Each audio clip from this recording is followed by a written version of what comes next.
This forgotten story will shock you. Now, pay attention and don't forget to subscribe. The Spanish moss hung like funeral shrouds from the live oaks, swaying in the thick, humid air that pressed against Captain William Hendrick's chest like a physical weight. He stood at the bow of the flatboat, watching the endless wall of vegetation drift past as they pushed deeper into the Florida wilderness. It was June of 1818, and the 23 families under his charge were about to stake their claim on land promised to them by the United States government. Land supposedly cleared of Seminole threat, ripe for settlement and cultivation. "How much further, Captain?" Mary Sullivan called from behind him, her 7-year-old daughter clinging to her sweat-stained skirts. The child's eyes were sunken, her lips cracked from the week-long journey down the river. "We'll reach the landing by nightfall," Hendricks replied, though doubt gnawed at his certainty. The map provided by the territorial governor showed a cleared area along this tributary, but all he saw was an impenetrable tangle of palmetto, cypress, and something else.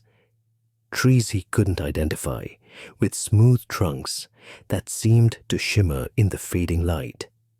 Behind him, the other boats followed in a ragged line, carrying furniture, livestock, seeds, and the hopes of people who'd risked everything for a fresh start.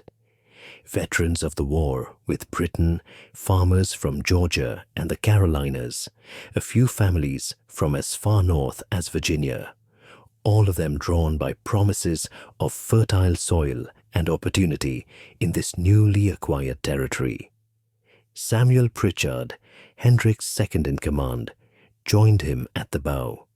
The older man's weathered face was grim as he studied the shoreline. "Something ain't right here, William. We should have seen some sign of the survey markers by now. This land was supposed to be mapped and marked." The Spanish were never thorough with their records, Hendricks said, but he shared Pritchard's unease. The deeper they traveled, the stranger the forest became. The cypress trees grew at odd angles, their roots writhing above the black water like arthritic fingers. Palmettos clustered so densely they seemed to form walls, and those other trees, the ones with the smooth, almost luminescent bark, grew thicker here, their fronds rustling despite the absence of wind. As promised, they reached a natural landing just as the sun began to set. The bank here was firm, rising slightly above the waterline, and opened into what appeared to be a clearing. Hendricks ordered the boats secured and sent scouts ahead, while the families began to disembark, their relief at reaching solid ground palpable despite their exhaustion. The scouts returned within the hour, their leader, a Cherokee tracker named John Ross, wearing a troubled expression. "There's a clearing about 200 yards inland," he reported. "Big enough for the settlement, but Captain, you should see it for yourself." Hendricks followed Ross through the undergrowth, Pritchard and a few others trailing behind. The woods pressed close on either side of the game trail they followed, and Hendricks noticed something peculiar about those strange, smooth-barked trees. They grew in a rough circle around the clearing, their trunks easily 3 feet in diameter, their fronds forming a canopy that filtered the dying sunlight into a greenish ball. When they emerged into the clearing itself, Hendricks stopped short. It was indeed large enough for their purposes, perhaps 3 acres of relatively flat ground. But it wasn't natural. The earth had been disturbed. That much was obvious, though when was impossible to say. Scattered throughout the space were rectangular depressions in the soil, each about 6 feet long and 3 feet wide. Graves or something like them. Spanish, Pritchard wondered aloud, kneeling beside one of the depressions. Or Seminole, Ross said quietly, but no tribe I know buries their dead like this. And look, he pointed to the tree line. Now that Hendricks looked more carefully, he could see that those peculiar trees grew in a perfectly even spacing around the entire clearing, like sentinels keeping watch. "We don't have a choice," Hendricks said, making his decision. "It's nearly dark and the families need rest. We'll camp here tonight and assess properly in the morning." They returned to the landing and began organizing the disembarkation in earnest. By the time full darkness fell, they had established a rough camp in the clearing, with fires lit and the livestock penned. The families gathered in small groups, sharing what food they had, their voices creating a bubble of normalcy against the oppressive silence of the surrounding forest. Hendricks noticed that silence as he made his rounds. No insects, no bird calls, no rustling of small animals in the underbrush, just the crackling of their fires and the murmur of human voices, islands of life in a sea of waiting stillness. Sarah Webb, a widow traveling with her 2 teenage sons, approached him as he passed a fire. "Captain Hendricks, is this truly where we're meant to settle? My boys went to gather firewood and came back spooked. They say the trees move." "It's a strange land, Mrs. Webb, and we're all tired. The forest plays tricks on weary eyes. Your sons will feel better after a good night's sleep." But that night, sleep proved elusive for many. Hendricks lay in his bedroll, staring up at the stars, visible through gaps in the canopy, listening to the restless stirring of the camp. Around midnight, he heard it, a sound like breathing, slow and deep, as if the forest itself drew breath. He sat up, reaching for his rifle, but the sound faded as soon as he moved. He wasn't the only one who'd heard it. Across the clearing, he saw others sitting up, looking around with wide eyes. Before anyone could speak, a scream tore through the night. Hendricks was on his feet and running toward the source before the echo faded. He found Mary Sullivan's campsite in chaos, the woman hysterical, her husband trying to calm her while holding a torch high. "She's gone," Mary wailed. "I woke and she was just gone. Sarah! Sarah!" Her 7-year-old daughter. Hendricks felt ice flood his veins. He organized search parties immediately, sending men out in all directions with torches, calling the girl's name. For 2 hours they combed the area but found nothing. It was as if the child had simply vanished. As dawn broke, revealing a camp of exhausted, frightened people, Hendricks stood with Ross at the edge of the clearing, studying the ground. There, in the soft earth, were small footprints leading toward the tree line, but only going one way. The footprints ended at the base of one of those smooth-barked trees, just stopped as if the child had walked into the trunk itself. "We're leaving," Hendricks announced to the assembled families once the sun was fully up. "Pack everything. We're going back to the river and finding another location." But Thomas Webb, Sarah's eldest son, came running from the river before they could begin. "The boats," he gasped. "They're gone, all of them." Hendricks ran to the landing, the crowd following. The boy was right. Every boat, every raft, every vessel that had carried them here had vanished. The ropes that had secured them lay coiled on the bank, their ends not cut, but melted, The fibers fused together as if by intense heat. How? Pritchard demanded. We had guards posted all night. They had. Two men, who now stood pale and shaking, swearing they'd seen nothing, heard nothing, that the boats had simply been there one moment and gone the next. Hendricks felt the first real tendrils of fear curl around his heart. They were trapped. 23 families, 78 people in total, stranded in a clearing surrounded by those watchful trees. We build new boats, he said firmly.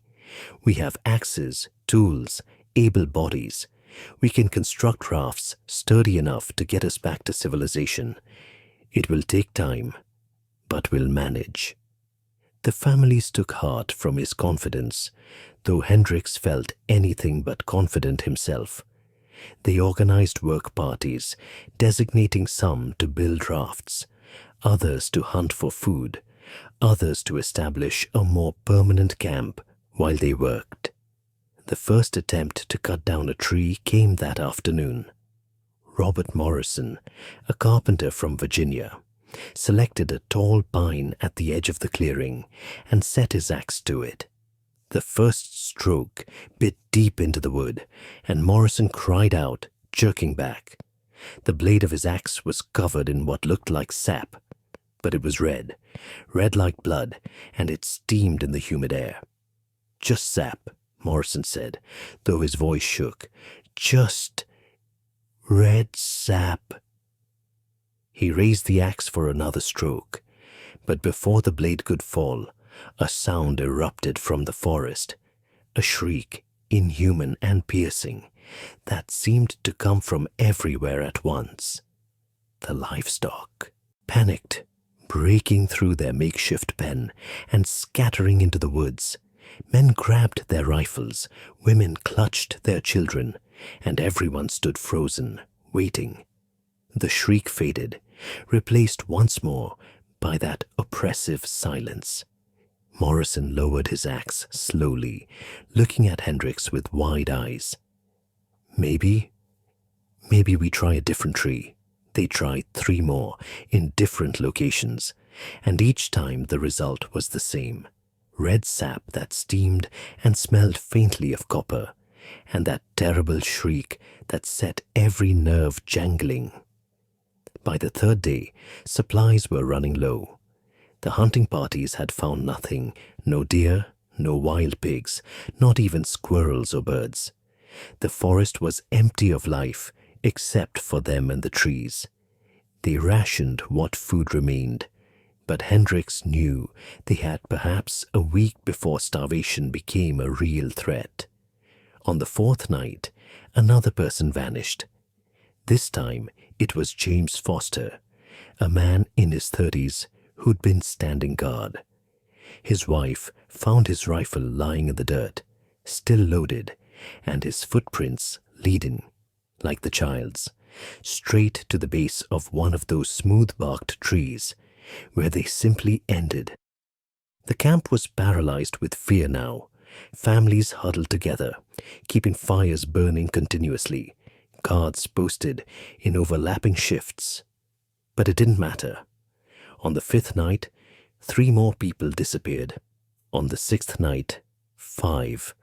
Hendricks stopped sleeping entirely. He paced the perimeter, studying those trees, trying to understand.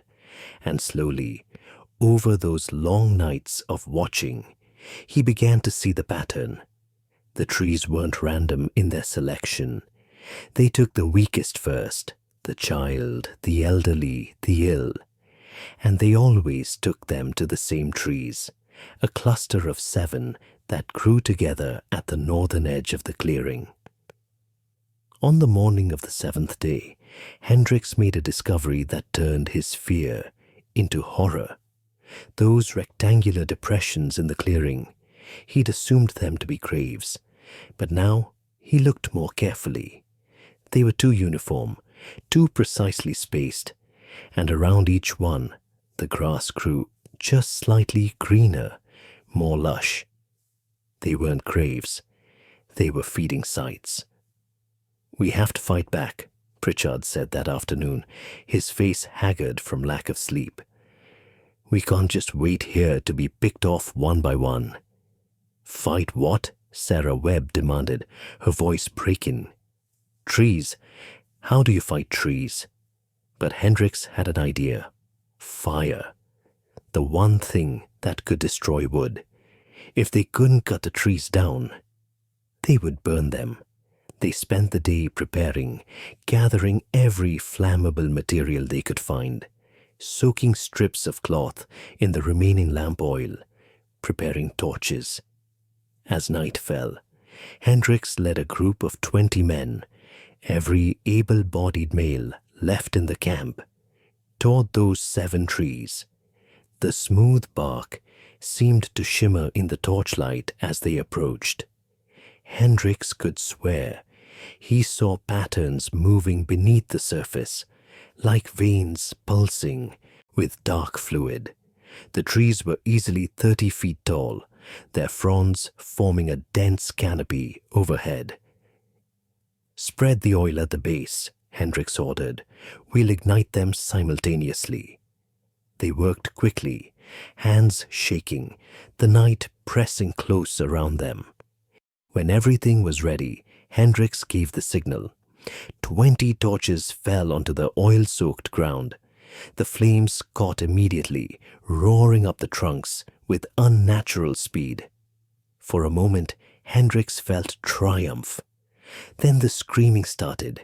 It wasn't one voice, but many, dozens perhaps, emanating from the burning trees.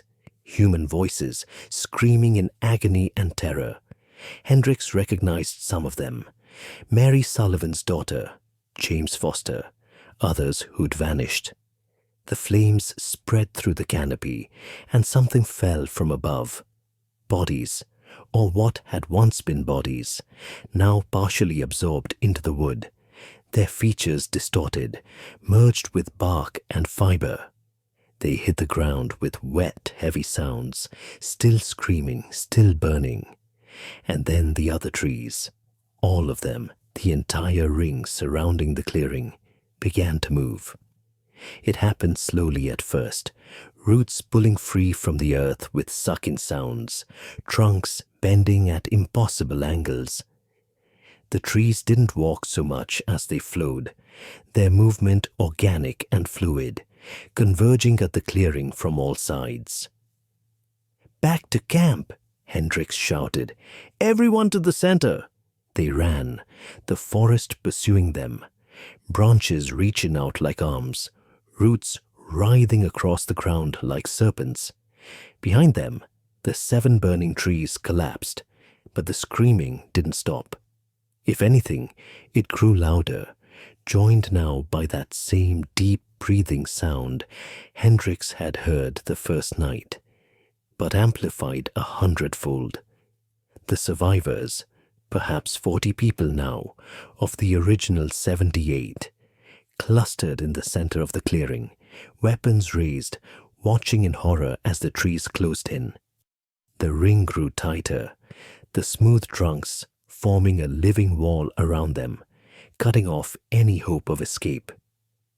Mary Sullivan, her face streaked with tears and soot, turned to Hendricks. "What are they?"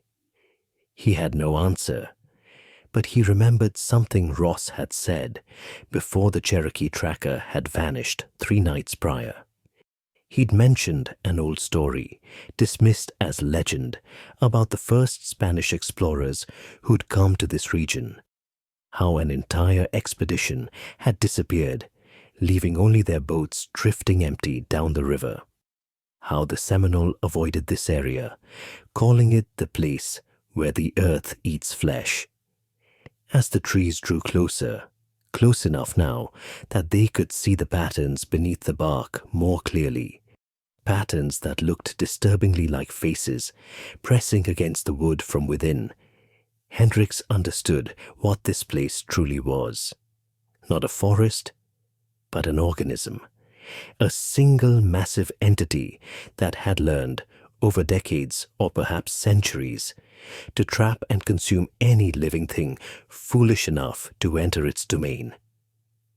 The breathing sound grew louder, and the ground beneath their feet began to tremble.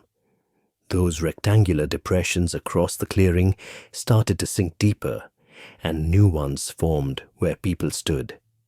Hendricks felt the earth softening beneath his boots, becoming spongy, hungry. "Hold on to each other," he shouted. "Don't let anyone touch the ground." But it was futile. The earth was pulling at them, drawing them down with inexorable strength. Pritchard was the first to lose his footing, sinking to his knees with a cry of terror. Others followed, grabbed at by those around them, everyone pulling everyone else down faster.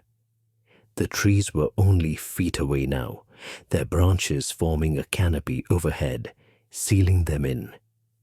Through gaps in the foliage, Hendricks caught a last glimpse of the stars, cold and distant and indifferent. As the earth closed over his head, pulling him down into its dark embrace, Hendricks' last thought was of the boats. The trees hadn't destroyed them. They'd sent them drifting downriver, empty and intact, to wherever the current took them. A lure, perhaps, for the next group of settlers who would see them and wonder where their occupants had gone. Who would follow the river upstream to investigate? The forest was patient, the forest was hungry, and the forest was waiting. Lieutenant Daniel Crawford stood on the deck of the military flatboat, studying the detailed map spread before him with mounting frustration. It was August, 2 months since the Hendricks settlement party had departed for the Florida interior, and 6 weeks since they'd failed to send word back as scheduled. Governor Jackson had finally authorized a rescue expedition, and Crawford had volunteered to lead it, partially out of duty, but mostly because his younger sister, Emma, had been among the settlers, traveling with her new husband. "Same river, Lieutenant," confirmed Sergeant Hayes, a grizzled veteran who'd fought in both the war with Britain and numerous skirmishes with the Seminole. "But something's been bothering me. We should have encountered signs of their passage by now. Abandoned campsites, trash, something. It's like they vanished into thin air." Crawford nodded grimly. The expedition consisted of 20 soldiers, 2 Seminole guides, and a civilian doctor named Elias Blackwood, who'd insisted on joining when he heard about the missing settlers. They'd been traveling upriver for 3 days, following the same route the Hendricks party had taken, and Hayes was right. There should have been traces. "The natives won't come past this point," one of the Seminole guides, a man called Two Hawks, said suddenly. He stood at the bow, his dark eyes fixed on something ahead. "Beyond here is forbidden ground, the eating place." "Eating place?" Dr. Blackwood asked, his scientific curiosity piqued. "What do you mean?" Two Hawks exchanged glances with the other guide, a younger man named Running Deer. "The trees that walk, the earth that hungers, my people do not speak of this place except in warnings to the young. It has stood since before my grandfather's grandfather. Those who enter do not leave." Crawford felt a chill despite the oppressive heat. Is that what happened to the settlers? If they came this far, yes. Two Hawks pointed to the shoreline, where the vegetation grew thick and tangled. "See those trees? The ones with bark like skin? They mark the boundary. We will go no further." "The hell you won't," Sergeant Hayes growled. "You are hired to guide us, and guide us you will." But Crawford raised a hand. "Let them speak. Two Hawks, have any of your people ever entered this area and returned?" "Once, many generations ago, a hunting party of 12 warriors. Only one returned, and he was changed. He spoke of trees with faces in their trunks, of ground that swallowed his companions, of voices calling from the wood. He lived 3 more days before he died, and in those days he would not eat, would not drink. He said he still felt the earth pulling at him, even though he'd escaped. He said the forest had marked him, and it would not let him go. The soldiers exchanged uneasy glances. Crawford understood their skepticism. He felt it himself.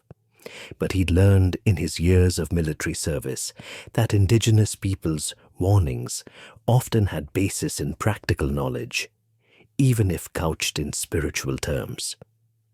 "What exactly are these trees?" Dr. Blackwood asked, pulling out a notebook. "I've studied botany extensively. Perhaps there's a rational explanation.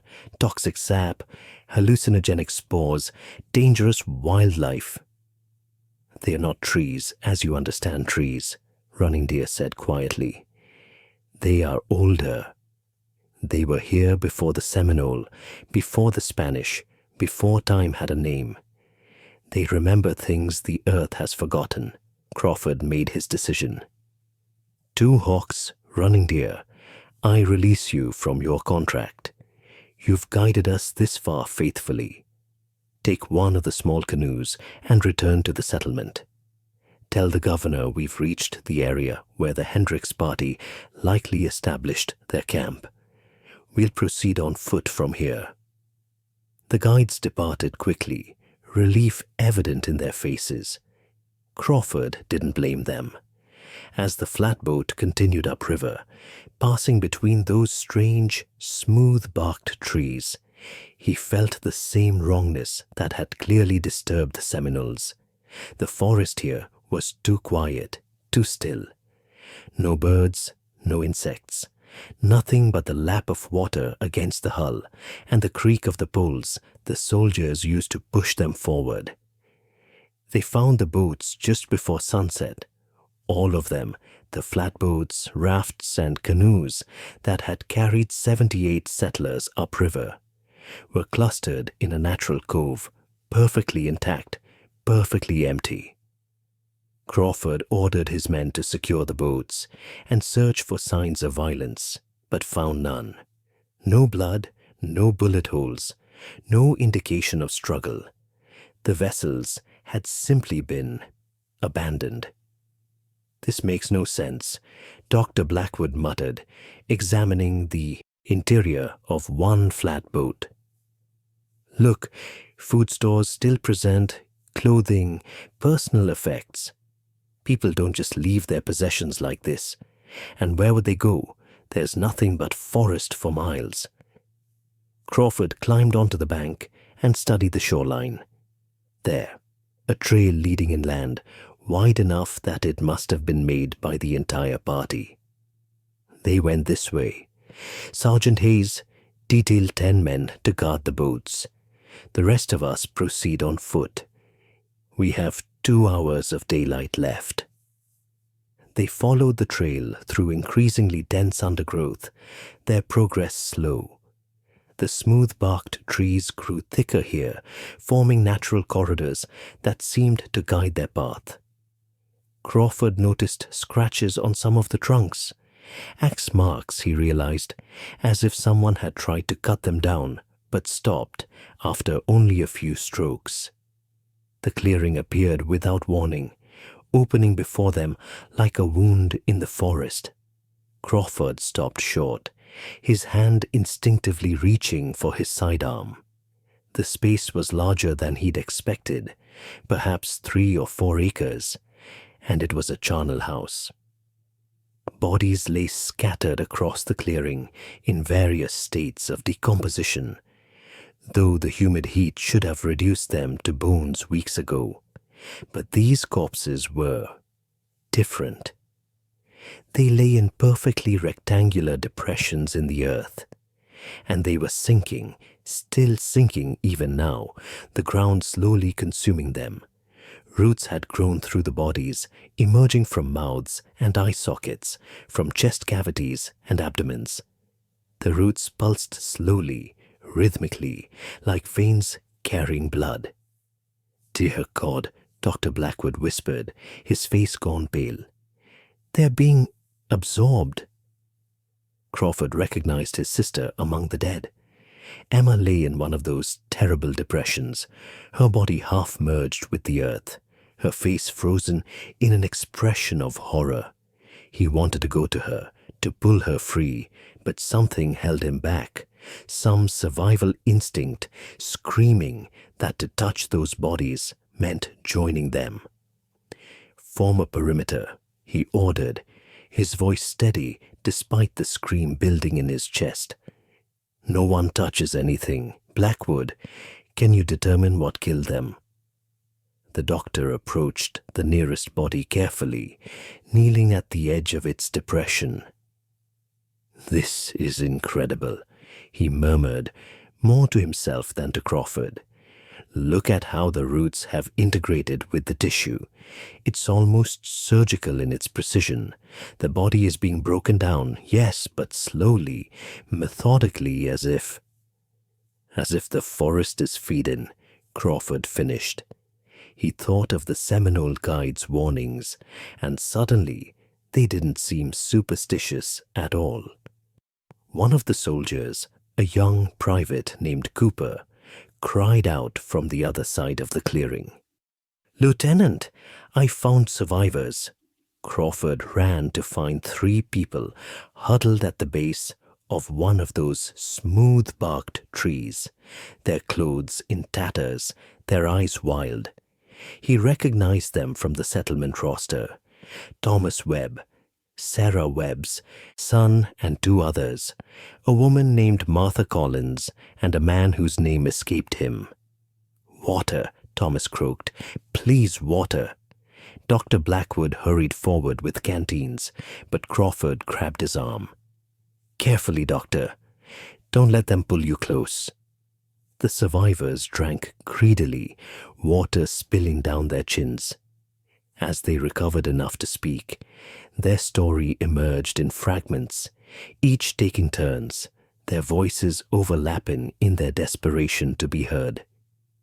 "The trees," Martha Collins said. "They moved. They surrounded us. The ground opened up and swallowed people whole. We tried to escape, but there was nowhere to go. The forest had us trapped." The unnamed man, Crawford learned his name was David Chen, continued. "We watched them die one by one. The ground would soften beneath their feet, and they'd sink. If you tried to pull them out, you'd just sink faster. Captain Hendricks, he tried to fight. He burned 7 of the trees, but it only made them angry. After that, they came for us more quickly." "How did you survive?" Crawford asked. Thomas Webb laughed, a broken sound. "Survive? Is that what you call this?" He pulled aside his shirt, revealing his torso. The skin was mottled with what looked like bruising, but as Crawford looked closer, he saw they were actually patterns, like the grain of wood, spreading across the young man's flesh. "We're still dying, just slower than the others. The trees marked us somehow. We can feel them in our heads now, their thoughts, their hunger. They want us to bring more." "More people," Martha clarified. "That's why they let us live, to lure others here." Dr. Blackwood was examining Thomas's torso with clinical fascination. "Remarkable. The epidermal tissue is beginning to lignify, to become wood-like. I've never seen anything like this. We need to get you back to civilization immediately, with proper treatment." "There is no treatment," David Chen interrupted. "Don't you understand? We're already theirs. We tried to leave days ago when there were 5 of us. But the others, they started walking back toward the trees. They couldn't help themselves. The forest called, and they obeyed. We've been fighting it, but it's getting harder. Even now, I want to walk into that clearing and lie down in the earth. I want to let it take me." A sound cut through the air. That deep breathing Crawford had heard described in reports, but which no description could truly capture. It seemed to emanate from the trees themselves, a rhythm that synchronized with his own heartbeat and then began to overpower it, forcing his heart to match its pace. The smooth-barked trees around the clearing began to shimmer, and Crawford saw what the survivors had described. Faces pressed against the bark from within, distorted but recognizable. He spotted Captain Hendricks in one trunk, his mouth open in a silent scream. In another, a small girl, Mary Sullivan's daughter, based on the description in the manifest. Dozens of faces, perhaps hundreds, trapped in the wood, their eyes tracking the living people moving through the clearing. "We need to leave," Sergeant Hayes said urgently. "Now, Lieutenant." But as Crawford turned to give the order, he found their path blocked. The trees had moved silently, impossibly, while they'd been focused on the survivors. The corridor that had led them here was gone, replaced by a solid wall of those smooth trunks pressed so close together that not even a child could squeeze through. "Jesus Christ," one of the soldiers whispered, raising his rifle. "They're everywhere." He was right. The trees surrounded them completely now, forming a ring perhaps 30 feet in diameter, with the rescue party and the 3 survivors trapped in the center. Through gaps in the foliage overhead, Crawford could see the sky darkening to twilight purple. "Fire," Dr. Blackwood said suddenly. "The survivors mentioned burning the trees. If we—" "No!" Thomas Webb grabbed the doctor's arm with surprising strength. "That's what the captain thought. It only makes them angry. They won't just take you slowly then. They'll tear you apart and feed you to the ground in pieces." Crawford's military training took over. Formation. Back to back, weapons ready. If those trees try to advance, we shoot for the trunks. Aim for center mass. The soldiers obeyed, forming a tight circle, rifles and pistols raised. But Crawford wondered what good bullets would do against trees, against an entire forest that hunted. As darkness fell completely, the trees began to tighten their circle, not quickly, but inexorably, like a noose slowly constricting. The breathing sound grew louder, and the ground beneath their feet began to soften. "It's starting," Martha Collins said quietly. "The feeding. It always happens at night. The earth becomes like quicksand, and you sink. If you fight, you sink faster. If you stay still, you sink slower. But you sink either way." Crawford felt it now, his boots sinking into soil that had been firm moments ago. Around him, soldiers cried out as they felt the same thing, trying to lift their feet, only to find themselves ankle-deep in the hungry earth. "Don't struggle," Crawford ordered. "Slow movements only. We need to find solid ground." But there was no solid ground. The entire clearing had become a feeding pit, and they were all sinking. David Chen, who'd been standing near the edge of the circle, gave a strangled cry as he suddenly dropped to his thighs in the earth. The roots came next, bursting from the ground around him, wrapping around his legs, his waist, pulling him down faster. Dr. Blackwood broke from the formation, reaching for Chen, but Thomas Webb tackled him. "No, once it has you, anyone who tries to help gets taken too. That's the rule." 2 soldiers ignored the warning and grabbed for Chen's arms, trying to pull him free. The roots simply expanded their embrace, wrapping around the soldiers as well. All 3 men screamed as they were dragged beneath the surface, the earth closing over their heads within seconds. "Hold position," Crawford commanded, though his voice shook. They were knee-deep now, all of them, sinking steadily despite their best efforts to stay still. Through the trees, he could see the faces in the bark pressing forward, their mouths working soundlessly, as if calling to them. The breathing grew louder still, and Crawford realized, with horror, that it was coming from beneath them. The earth itself was breathing, drawing them down with each exhalation, holding them with each inhalation. They were being swallowed by something vast and patient and unutterably alien. Sergeant Hayes, the most experienced soldier among them, looked at Crawford with resignation in his eyes. "Sir, I don't think we're getting out of this." Crawford wanted to disagree, wanted to find some tactical solution, some way to fight an enemy that couldn't be killed, because it was everywhere around them, beneath them, inside them. But Hayes was right. They were chest deep now, the earth pressing against their ribs like a crushing vice.